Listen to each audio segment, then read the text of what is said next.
Recording in progress. Arratsaldeon eta ongi etorriak gaurko osoko bilkurara. Gai zerrendan lehenengo puntua bidezko balitz, aurreko akten zirriborroak irakurtzea eta onartzea 2021ko urriaren 27ko eta 2021ko azaroaren 24ko ohikoak. Takiteko zue, zeo zer, komentatzeko, gehitzeko. Onartutzat emoten dira aktabiak. Bigarren punto, intereseko gai batzuen berri emotea. Lehenengo atala, Durangoko udalaren 2022ko arau plana. Iker, hitza zeurea da. Bai, arratsaldeon guztioi.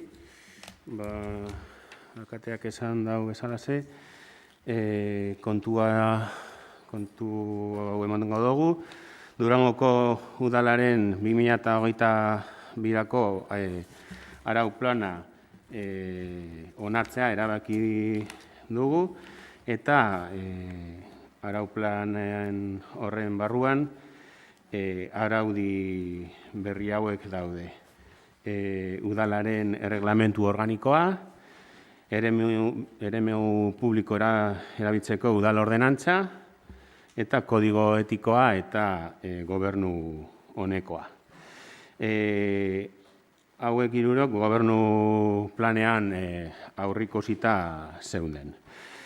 Gero, beste aldetik, indarrean duen araudia aldatzea, egongo da beste bat, eta hau izango da eremu publikoen terraza eta mahaikotxoak jartzea arautzen duen udal ordenantza. Eskerrik asko.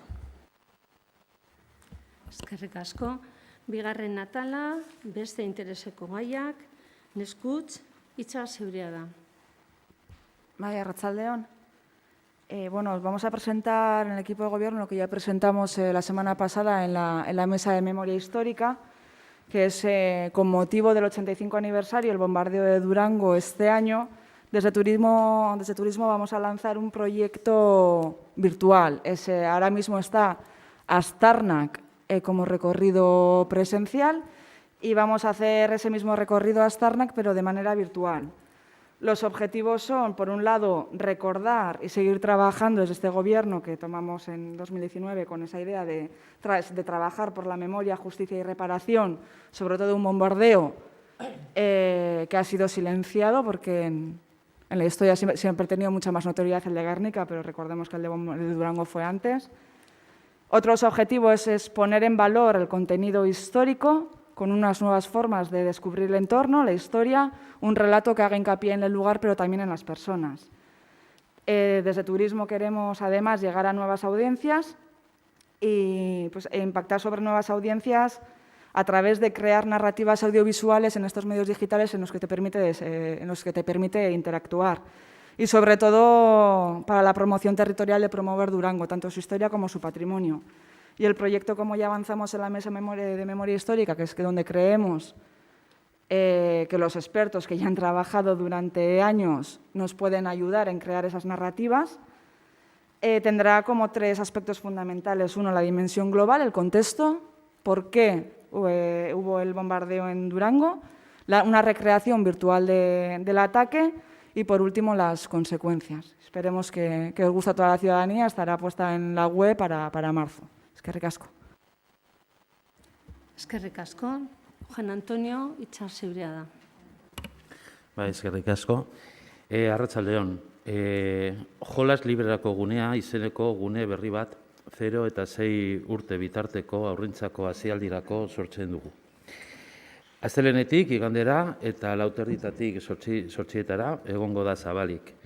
Landako guneko moduletako bat egokitu dugu Durangoko udalak, maiatzaren batera arte. Se trata de un espacio tenido en cuenta sobre todo la época del año con climatología más adversa y es una acción que está contextualizada en el marco de otras actuaciones de este Gobierno, como la partida presupuestaria de 1,5 millones de euros dedicada a, entre otros, la renovación de parques infantiles y para el disfrute de la ciudadanía. Así como también me gustaría mencionar la creación de Ludoteca y Gaztegune en Intxaurrondo. Honez gain, hainbat foro jarri ditugu martxan, Haurren Kontseilua, Gazteen Forua, Hazialdi Maila eta Durangoko familiarekin ditugun harremanak. Eskerrik asko partaideei. Eskerrik asko, Aritz, hitza zeuria da. Bai, arratsalde on danoi. Labur aipatuko, danok jakitun sailako, baina bueno, peri ferrokarril proiektuen inguruko parte hartze prozesue, bueno, bere urratsa emoten dabil eta amaitzear dagoen arren odeño beste pasu batzu falta dako, ez dakizu moduen hainbat ekintzen jes, alde batetik diseinu didaktikuek, bai diseinu politiko eta teknikoken jes, teknikuetan bai urbanistiko zein juridikoek egintzen diez aurreko bi astitan zier, eta pasaden asteburuen tailer parte hartzaile egiten du zen, bai zapatuta ondeka goizta arratzaldez. Aipatzeko, baite, esposizio gunie, eskurren dauen esposizio gunie, urtarria zeratik dauena, oingo barikuen batuko dala, urtarriako 28 batuko dala, eta bueno, hori amaitu arren, ondino otzaiak laur arte aukeri ongo dala, prestatu dauen, eta jentie betetan dabilen online inkesta betetako.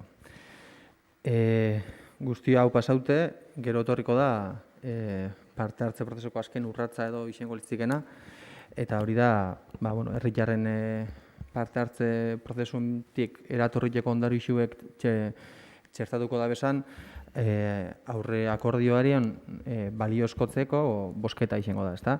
Ondino datak, bera huiteko datak eta formatue eta zeran prozedurie zehaztut ez dagoen arren, urrengo astietan jongo gara horrek konkretetan eta espero digun lehenengoko hiruileko honetan bosketa hauetia. Eskerrik asko.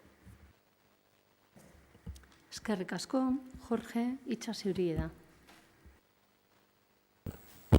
Arratsaldeon. Sí, sobre Aramotz Berritu, informar de que el Ayuntamiento sigue trabajando en el proyecto. Hemos estado reuniéndonos tanto con las partes de los vecinos y vecinas del barrio como con el Departamento de Planificación Territorial y Agenda Urbana.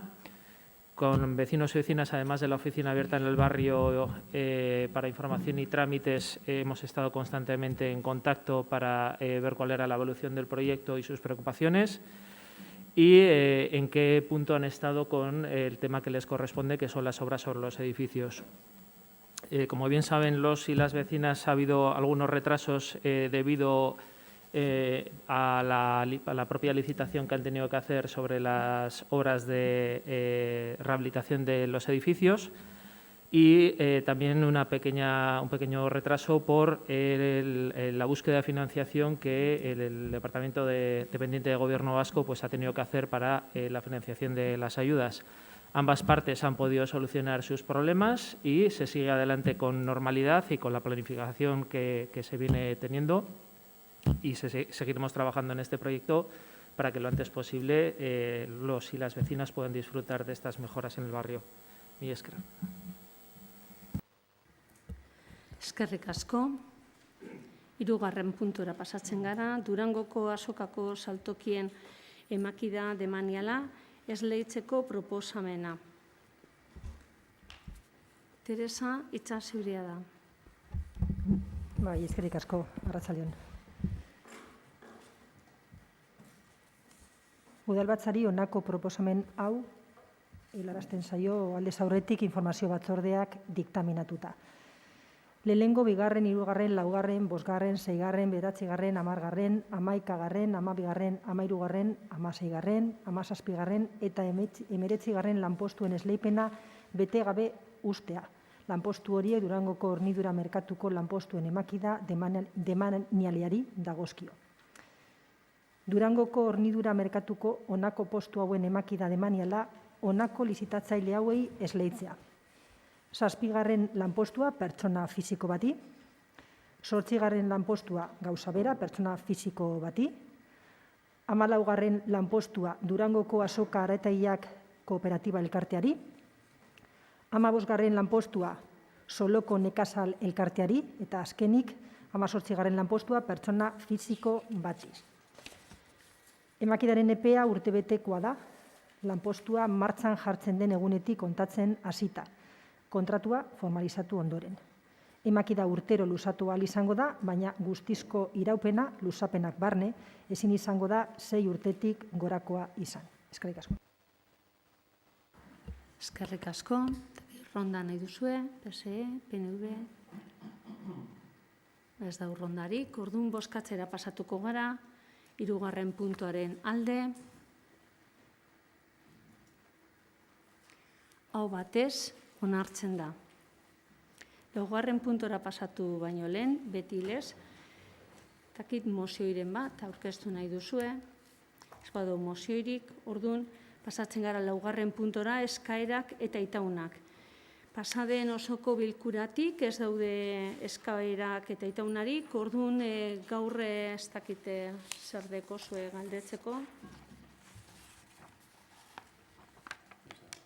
Ez dau ezer, orduan amaitutzat emoten dugu gaurko osoko bilkura. Eskerrik asko etortzearren.